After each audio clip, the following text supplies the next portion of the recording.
Hello ladies and gentlemen, it is I, Brandon Wynn, back again with Critical Failure, and sadly today we're in the car, but from doing my last video that I posted, I got an idea to do a top 5 tips for Dungeon Masters, brand new Dungeon Masters. Things that I wish I had thought of or been told when I first started DMing. These aren't exactly foolproof for everyone. Some of these are controversial, one in particular, but it's something that I took seriously whenever I started paying attention to how other people DM'd. So let's just get straight into the tips. Number one, and these aren't any rank or order, it's just ones that I felt just need to be put in. Number one is learn your players. Learn the ones that are going to be getting into your party. Learn what they like, what they don't like, because you can transform your campaign around them during the middle of play. When you start making your campaign or run a module, you can take out or improve certain things based off of that. You don't want to have a player not know what they're getting into and then you find out that they don't want. I just finished watching the DM Shower Thoughts videos on the Cleric and the Warlock, and he brought up a good point about some players might not like the idea of the religious aspects of D&D, and you don't know unless you say something to the players prior to gaming what's going to happen. I just accidentally rolled my window down and scared me. But something that you should do is definitely talk to your players prior to gaming. Say, hey, look, I want to make a campaign, or I have this campaign, it involves such and such. Are you comfortable with this? That way you know straight out of the gate, yes they are, or no they're not. They're not going to be in the campaign, or yes they will be. In my play group, we have absolutely no rules in terms of what is not allowed and what is allowed. So besides random things like just stupidity that happens, like we purposely don't make stupid campaigns. Like we'll do one shots that are completely meant for just wasting time, but we don't make campaigns that are just stupid. We usually enjoy a serious campaign, but those are more or less things that we all do collaboratively. But something that some players would like, and I'll give a light example compared to others, but in campaigns we typically involve the demons, the devils, worshippers of those, such as things as that, which was a heavily discussed topic back in the 90s and partially till this day. But every person I've played with so far hasn't had a problem with the devils, the demons, worship of any polytheistic pantheons or anything like that. I've even tried bringing in the real world gods from like the Greeks, the Norse, the Egyptians, the Hindu, or Hindi, however you want to do it, the Chinese. I've tried bringing in a lot of those into a campaign of mine, which if you guys have watched former videos, my Hobgoblin campaign was heavily influenced by this, actually. It had heavy religious ties. It had a lot of demon and devil worship in it, not by the players that I knew of, but definitely in terms of devil and demon worship by the NPCs that I had involved. I knew for a fact that some people ended up, how do I put it, enjoying some of the religious things. Like I know for a fact that when our characters say, while Ed was running the game in Descent into Avernus, I'm playing a blood hunter in this campaign. His name's Lucarius, and we made a god named Joshin. The name was derived directly from Naruto, if you watch Naruto, and he's a god of blood. And basically my character, all he does to worship him is just kill enemies and take their blood. That's the only thing that we have fleshed out for him. And the thing is that we were clearing out this cultist thing for the evil, for like the Dead 3. So that's like fuck, I forgot their 3 names, but it was like Mercule and 2 other people, but we were clearing them out, killing all these evil people, and not one of us questioned it. Not one of us had an issue with it. We enjoyed it, quite in fact, because, you know, we got to obliterate our enemies. And at one point, I actually was a hero because I had resistance to fire, and we got fireballed, and it KO'd most of the players except me, because I had enough vitality to keep me alive because of the resistance, because I was a fire tiefling, or a regular tiefling. I was under Zariel, so I had the resistance to fire. And there's not only roleplay elements to it, but the seriousness of your character, actually, your stats and stuff like that can be affected based off of the religion, because there's the tiefling, there's the Aasimar. Those are 2 heavily religious races, in my opinion anyways. Are religious. Like the Aasimar has a angel guide that talks to it, or has abandoned it in terms of the Shadow Aasimar. And the tiefling is a heavily demonic or devil centered character race. So take into account what your players want and don't want in a campaign. I've never experienced a problem, but that doesn't mean that you as a new DM might not. The second one, because I just ran through that really slowly, make what you want.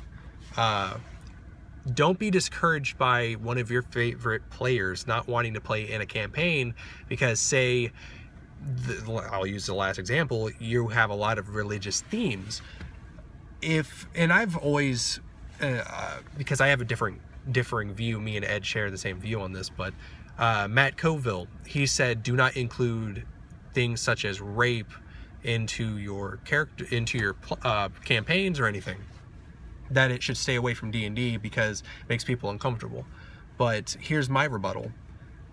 Why would you be okay with murdering a bunch of what seem to be sentient humans, humanoids, and all these things?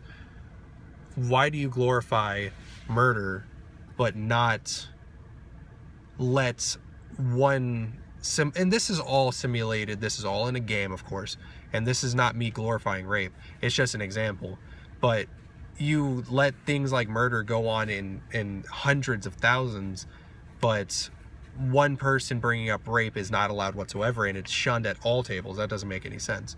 I've played at a table, I've never actually played at a table where rape was ever included. I personally keep away from it, but it doesn't make sense that I should be limited, nor you should be limited for something like that, because someone doesn't feel comfortable. That's why you talk to your players. I stay away from it because I don't feel comfortable with it. I have never played at a game with it, but I have definitely heard of some of my friends playing with the game in it, into which it was actually a story-driven thing. I've included characters who were raped, but it was never a heavy thing inside the campaign. My mom, I played with her, and her backstory was that for her elf, she was actually abducted by orcs and raped, which doesn't make a lot of sense in terms of keeping her alive because of how orcs are. But that makes more sense for hobgoblins. But she, being a new player, and she's heavily religious, and she's heavily against rape, she had it as a character thing. And I'll happily get proof from my mom. I'll do an interview with her eventually. But she included how her character was raped as a one-shot, going into a lot of detail in terms of her backstory and why her character was interested in this one half-orc that was adventuring with her. And it was strange because I was DMing and it was just me and her, and she asked me why I was kind of like offset about that, and I told her I wasn't really comfortable with it, but I'll run it. And after that, because this is my mom, this is a female, I was like, if my mom would include it, why can't some other people? Why does it have to be, and this is after I watched Matt Colville's video, I was like, why can't I put that into a thing? Even though I don't like it, even though I know no one condones it, why can't it not be in like a game? And I guess it's just the rebellious nature of being told not to do something inside of me. But I just hate being limited, and I don't think that someone should be limited just because of that. Now, if you want to respect another player and omit that from your campaign, I'm not saying don't do that. I'm saying just don't be limited in what you imagine can happen. This is a very fucked up world. Remember, the game you are running has people dying in it consistently from attacks left and right. I'm sure that you guys watch movies and TV shows a lot worse than what the game you're going to be running. But again, like it is from tip number 1, learn your players. You don't want to upset them by accident, but you shouldn't limit yourself. Number 3, let's see if I can remember what the fuck I actually had, because I didn't bring the paper with me. There was, don't limit yourself. There's learn your players. I completely mind wiped. Oh, set up times. Nothing, and I understand it's a lot harder than what it is. It's easier said than done, I should say. But the biggest thing that I have an issue with as a player is whenever you set up a time to DM and run a game, and then you guys can't do it, and then it's like weeks or months between the next game. Like, that shit really pisses me off. Due to this entire issue with the pandemic and everything, it's really put a halt to a lot of people's games. I know it definitely affected ours. We played at least once or twice every other week, and it turned to not at all. So it's really hard to do stuff like that now. But let's say it's no longer pandemic, you should be running, at least in my opinion, if everyone's schedules permit, once every 2 weeks. That way you can have 2 games a month, you have time to plan, make maps, all that type of jazz, and make sure that you aren't overdoing yourself, but also making sure that you're still in your head at least somewhat fresh on what is going on from the campaign. If you don't have a journal like I don't, make sure that you remember what is going on, because it is going to be a pain in the ass if you don't. Schedule often enough to where you know your days off, and you tell your friends, hey, this is, if you can schedule 2 weeks in advance. I know that's difficult as fuck, but if you can schedule 2 weeks in advance, say this is the day that I am going to be off, schedule around me, because you, the DM, are the centerpiece. That is a big thing. If all of your players can't be there, whether or not you want to run the game or not is up to you. If most of them are there, I would say there's 5 players and one of them can't be there, run the game without them. Have their character sheet, play their character. I say 4 out of 5 is good. But and if it's 3 out of 5, don't run it. That's too many people being gone. It's not worth it. Number 4 is go the hell out on it. It is your campaign. Not only is this going back to rule number 2, have fun with it. Like, you're going to make this campaign for so many people, and you might use it again. Like, have fun with the shit. Like, you're going to enjoy running it. Like, if you want to terrorize your players or make like this really scary ass campaign where you're making them play at level 0 and they have to level up all the way to level 20 or whatever the hell you want to go with, like, go all out, do some maps, get some miniatures. Like, you're going to enjoy it. You want to make these players have the time of their life while playing. You want to have them so immersed that they forget they're in the real world. I have definitely, while playing as a DM, I made some crude maps, and it made a better representation for my players than just trying to describe it as terribly as I could, not on purpose, but because I have issues describing things. Take from a person who has DM'd for like 2 years now, go all out. Learn from your mistakes, definitely, but go all out. Even if you think you're going to mess up, have fun, do voices, get miniatures, and position them all over the place. If you have one person over the internet, have a phone or something to where they're able to see the map, because I've had to do that.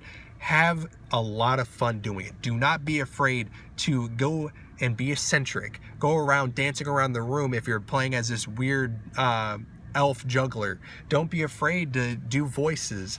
Don't feel stupid for making sure that the characters are immersed. Have music on in the background, have some candles that make it smell like an actual tavern, have some drinks out, set it up to set the mood. Like, oh my god, I can't tell you how many times I've gotten into the mindset where I'm about to play D&D and we're just like, all right, sit down, and then I can't get into it for the next 30 minutes because all I'm hearing is the same mumbo jumbo of going over what just happened and then the slowness of starting. Like, Critical Role gets into it because Matt Mercer gets straight to the point. He gets into this mood, he gets into this aspect of himself to where he's genuinely, in my opinion, a badass, and he's just going through it. Like, he's going ham. And even if you don't like understand what I'm talking about, I think it's really cool how he sets a mood just by saying, let's get into the game, or whatever the fuck he says. He says, welcome to Critical Role, and he just gets it from there. He goes into the flashbacks, and everyone's captivated from there. Like, it's awesome as shit. He goes all out with it. And yeah, he has a crew to help him, but still, at least I think he has a crew to help him. It's really fucking cool. So I say go the hell all out. Like, seriously, it's an amazing game if you let it be. You can lose yourself in the world too. You can be immersed, and you can suspend reality as the DM for yourself also, if you have it being told as if it was a really fun story. Don't be afraid to make that happen.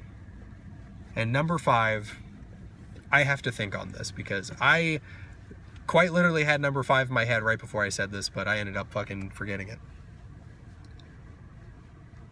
I can't believe I forgot it.